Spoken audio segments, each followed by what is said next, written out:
If you run a personal injury firm, you've probably thought to yourself, should we just do SEO ourselves rather than pay an agency? The honest answer is sometimes yes, but often no. And it depends on a few realities that most people don't talk about. In this video, I'm going to put aside my biases as an SEO provider, and I'll walk you through when DIY SEO does make sense, when it's not a good idea and why, and how to decide for your firm. This video is for personal injury firms who are serious about getting cases from Google and are trying to decide, should we do this in-house or should we hire a specialist? I'm going to cover how competitive modern personal injury SEO actually is, when DIY SEO can make sense, the realities of competing against professionals, and how to think about time versus money for your firm. And at the end, if you want an outside opinion on your situation, I'll show you how to get a free PI SEO growth snapshot. First of all, we need to kill the whole SEO is just keywords and blogs fantasy. Modern personal injury SEO actually involves technical foundations, so things like site architecture, core web vitals, mobile user experience, redirections, broken links, structured data, robots.txt files, sitemaps,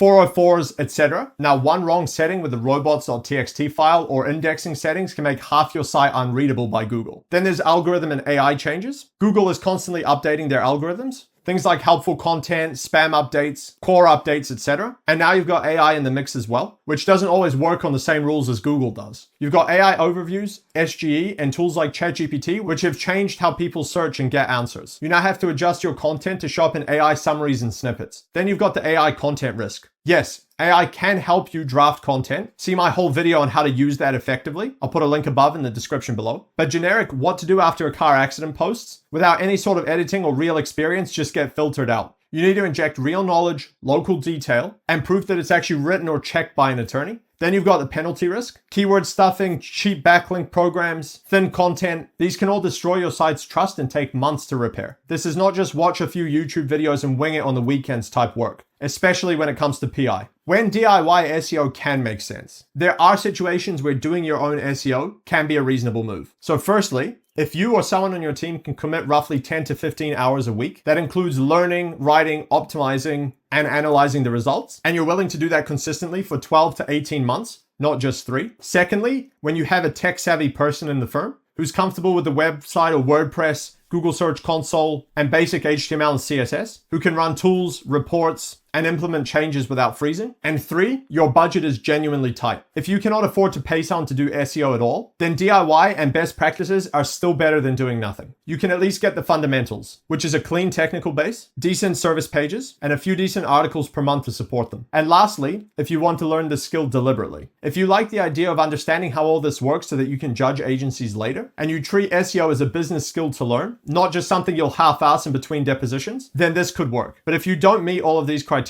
DIY is going to be frustrating, slow, and costly. More on that in a bit. The realities of competing against pros. Now, this is the part that most PI attorneys actually miss, and that's who you're up against. Your competitor's SEO isn't just being done by some intern. It's being done by agencies and specialists who do personal injury SEO every day and have been doing it for years. They have the help of tool stacks like SEMrush or Ahrefs, Surfer and ClearScope, Screaming Frog and others which cost hundreds of dollars a month, and they've had years of trial and error to figure out the best tactics and methods that work. What that means is they already know what works in PI and what doesn't. They've already made all the rookie mistakes that you're about to make, but on their dime, not yours. And they're often publishing 5 to 10 quality pieces of content per month and getting 3 to 5 backlinks, and they've been doing this for years. If you're doing DIY, you're trying to catch up to hundreds of pages, dozens if not hundreds of referring domains, and a decade of compounding effort in many cases. Now, can you chip away at some long tail and local pockets? Absolutely you can, but you're probably not going to march into the head keywords like personal injury attorney in